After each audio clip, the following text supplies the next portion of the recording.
Hey people, what's going on? It's Saturday, the 8th of January. And a lot of times they don't post on the weekends. Well, it's not regular, Sort of is, but not really. A couple things got me to go ahead and fire the camera up to see what happens. Couple thoughts. Cheers. This could be a little stronger today, darn it. Well, yesterday was the passing of Sidney Poitier. What, 93, 94? First thing, it's like how interesting to live so long to almost be forgotten. When it was announced that he had passed away, my first thought was, I haven't thought about Sidney in a long time and almost could have presumed he was already dead. So the first thing I want to say is, what a beautiful thing to live so long, to be forgotten, in a way. I'm sure it wasn't by a lot of people, but I was. And the reason why it caught me was because Sidney Poitier was a very important figure in my growing up years. He was, along with Nat King Cole, even before Martin Luther King, in my personal experience as a child, those two black men were the first men, besides my family, of role models of how to conduct oneself and handle this world.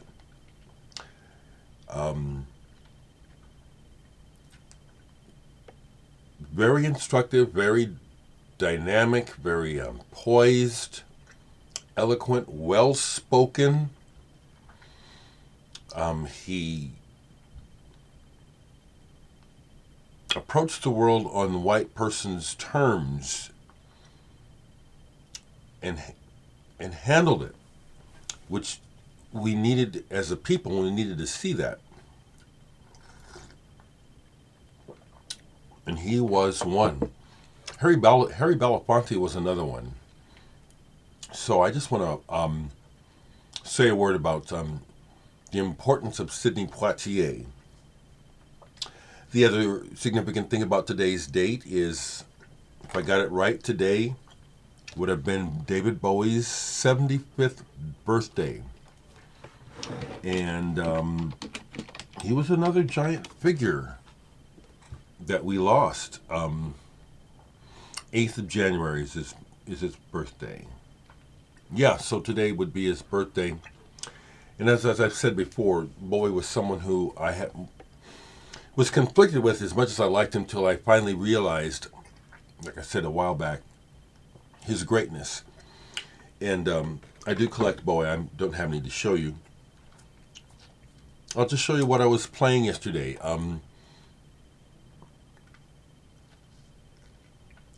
Yeah, that's the main thing. And yeah, I'll keep thinking what I'm thinking, and maybe it'll come out in thoughts.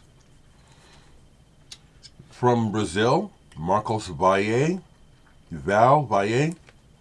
I do not speak the language, unfortunately. But this man is a brilliant songwriter.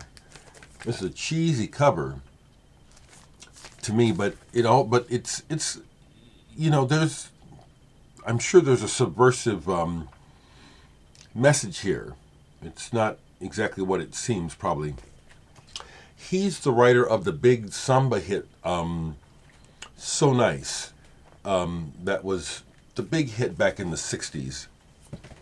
And he does an updated version of it on here, and to me it was just mind-blowing to listen to all the chord, I think the right word is chord inversions, but the way that the pianist in particular played through the chords of the song, it was like, my goodness, how deep those colors.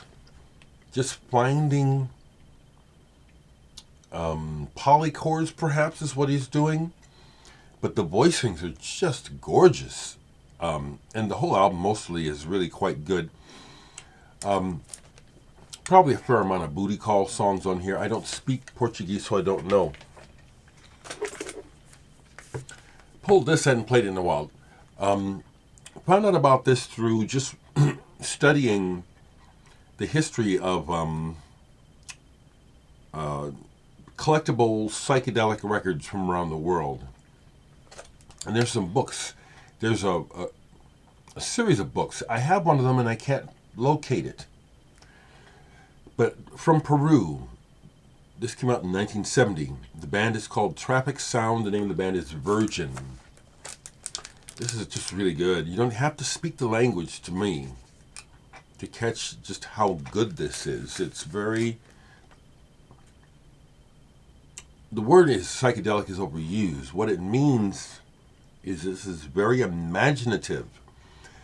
And in some ways it's these young men doing a Beatles sort of thing where it's just very ambitious in all ways, and it's very good. The songs are very good.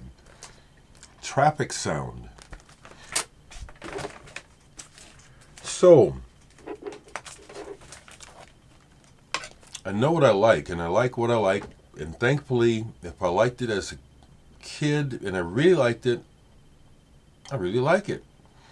Now, that doesn't relate to this band, but it relates to the fact that this band, Mal Deutschland, in a way, their sound was part of a time period, post-punk, cold wave and stuff. And I think some of the bigger hits from those times, those songs have faded for me. But Mal Deutschland, there's something primal about this band. Something, I don't speak the language, so again, don't know what they're singing about.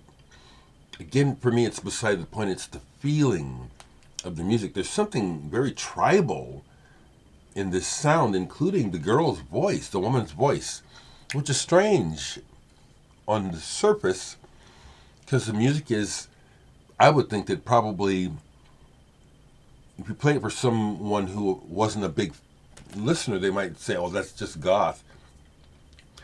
But I ended up playing this over and over last night, maybe 4 or 5 times, because of the power of the whole thing. It gets to a point, it's very soulful. When she gets to the last whoops on Jar un Jar, it was like, whoa. Not only do I feel it, but I had to hear it again several times, because it was so cool.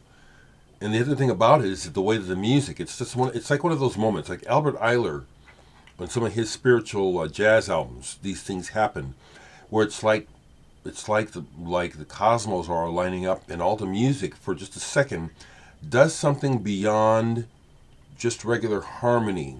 It goes up somewhere, and that happens to me listening to this. I had to play it several times and it's like, wow, that's really primal, really good. Mal Deutschland. I enjoyed it so much that I pulled their other album. Couldn't get enough. So I pulled out Viva by Mal Deutschland. Love this whole album. Most of the songs are in German. Doesn't matter. It really doesn't matter to me what is being said. For the most part, it really doesn't. I like the song so much, I like to sing along, and so then it'll be like, I'll get to a point where it's like, okay, let me get the words. So on this one, I was singing along because I really like these songs. And I had to go ahead and pull it and see what is she saying. And it didn't make any difference, it just allowed me to sing the words. Manchmal was the song. Mal Deutschland, Viva. I like what I like. I like what I like. And with that in mind, I played this last night all the way through, and it was just a wonderful experience. I'm thankful that I can just simplify the noise in my head, because that's the main problem that we have in our lives, is the noise in our heads, which we assume is reality. And science is really showing us that it isn't. That's a whole nother story. But part of what led me to playing this was watching an Andy Partridge interview. And Cosmic Drifter, I've already watched the John Weathers. That's one of my channels, okay? Like I said, I hoover music. I really do. So I played Go 2, and I have the whole package, the 12-inch single. This is killer. Every song. Yeah, Andy Partridge and Colin Moulding, major players from England when it comes to crafting brilliant pop music. Brilliant.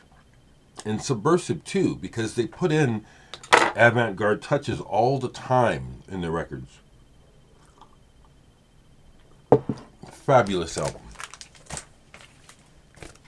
And a whole different groove, but just as incredible, if maybe not more incredible musically.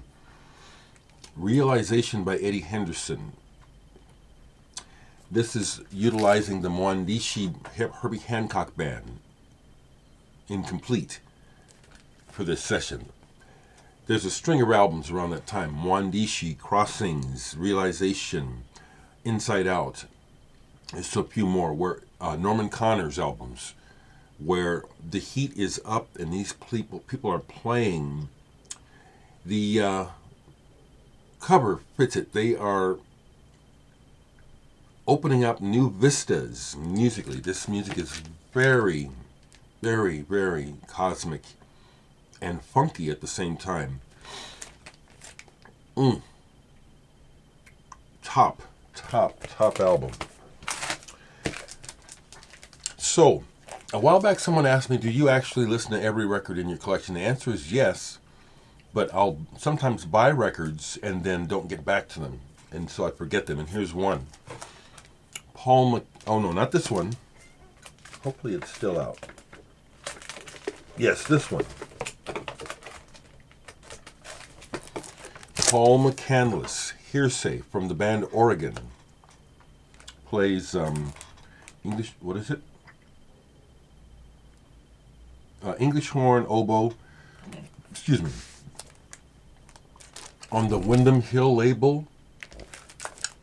Frankly, I got to a point where Windham Hill was a bad word, and when I saw it, it was like, I wouldn't buy it, because everything sounded really kind of the same.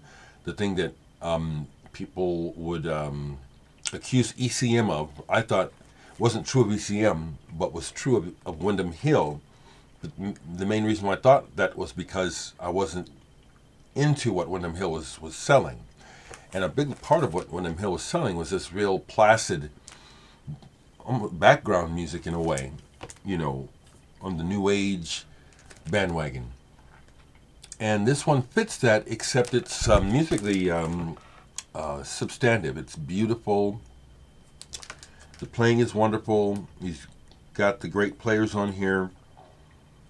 But the music has some depth to it. It's not just nice. There's depth here, and it's beautiful.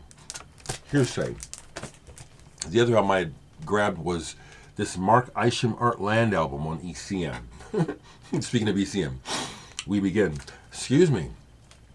I have been at home and haven't been around hardly anybody. Hopefully it's just a little stuffy today. Hopefully nothing else, because I have been playing it real safe. But it is flu season. This of the Mark Isham albums is not one of the better ones. I mean, it gets going, but it has. This is one where they use electronic percussion, and it dated it. They could have spent more time on the programming, from my perspective. I think this band is from Sweden. Träd, Gräs, Stenar. I think they're you could call them a jam band from the 70s, like an original hippie band. And this is I think like mostly improvs. That's what it feels like, where it's like, I've got a lot of music like this where you get together with friends and you just get a vibe going, and you play it until it's done. This is nice. The picture fits the feeling of the jams. It's good. We'll keep going until I'm done here. I had played a few records yesterday. Legendary Pink Dots. This is a single, but it's a very good one. Curiosity, Curious Guy, and Premonition 16. Edward Caspell, his stories are a big part of the appeal. But what's interesting is I find myself, again, not even listening to the story. It'll be the sound of his voice with this weird music. And Pink Dots definitely inhabit a world. All their records sound like they're coming in from some other dimension. Love this band. Got to see them live. Got to hang out with Edward Caspell. I've told the story before. It was a great time. Listened to some Schubert yesterday. Piano music. And in a way, this is kind of like a palate cleanser from everything else. It's like the feeling of this music is like sitting in a kitchen on a bright sunny morning, and you're just gathering yourself and your thoughts, and like it's like getting ready to face the day is how this music hit me. Really enjoyable yesterday. Couple more, folks. Couple more. Maps. Don't know anything about them. Colors reflect time lost. Kind of an electronic thing, but it uses strings on here. I have another album. Forget how I got turned on to this band. I like this a lot. And the song on here that gets me to play it over and over again is New Star. New Star by Maps. Beautiful song. I posted this on Facebook yesterday, and I said the way I describe this is bed sit brilliance from New Zealand, Tall Dwarfs. Lewis likes his daily dip. Now, in some ways, some of you might think, well, that don't even seem like something that Dereck would like. But that's because that's from the outside. Music that has a quality, sometimes it has qualities that are hard to describe, but are endearing. And Tall Dwarfs is one of those bands. I like this. I just like it. Yesterday was another birthday. Dave Cousins of the band Strawbs, originally called the Strawberry Hill Boys, English band. This was my introduction to them, although I don't have my original copy that I had as a kid. I love this album, though. Great songs. Great songs. Straubs. And the last thing sitting out is another great artist who I thankfully got to see in concert once. Egberto Gismonti. This is the Egberto Gismonti group, Infancia. Just gorgeous, beautiful, deeply felt, deeply thought music. It's a world. It's a world. This music is good. It's good for you. So I'll just wrap up by saying, yeah, I do enjoy the interaction. I know that what I'm doing in some ways is risky, because here I am exposed. I mean, you all folks, you could be anybody. And here you see me in my home, talking, telling you what's on my mind. And still, mostly people are very kind and mature. But it's a big world, and there are a lot of different cultures and ways of thinking and living, and so I encounter that here, But I keep on keeping on, because I know, one thing I do know is we all live in the mind. And people will come over insisting that what they have to say is what I'm supposed to think, or that they've got a real important point and I should be thinking it, and I know better. And I think I'm handling all that really well. And I don't mind, because I learn from it. I think some of you all do too, okay? But I learn from it. I also receive the benefit of being able to express my thoughts, think about it, and then, it helps me. These videos are helpful to me as well. So, be safe. The thing that I'm noticing, besides the way that we are just not handling COVID well at all, is how the mainstream media, which is owned by the 110%, downplay the cataclysmic climate changes that we're experiencing now. All of that traffic nationwide, snarled. Every day you turn around, there's floods. Every time you turn around, there's avalanches worldwide. And I guess the reason, what I'm saying about it is that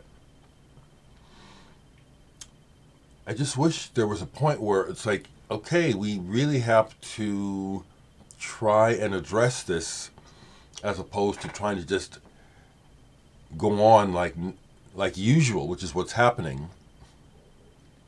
I don't know. I don't know.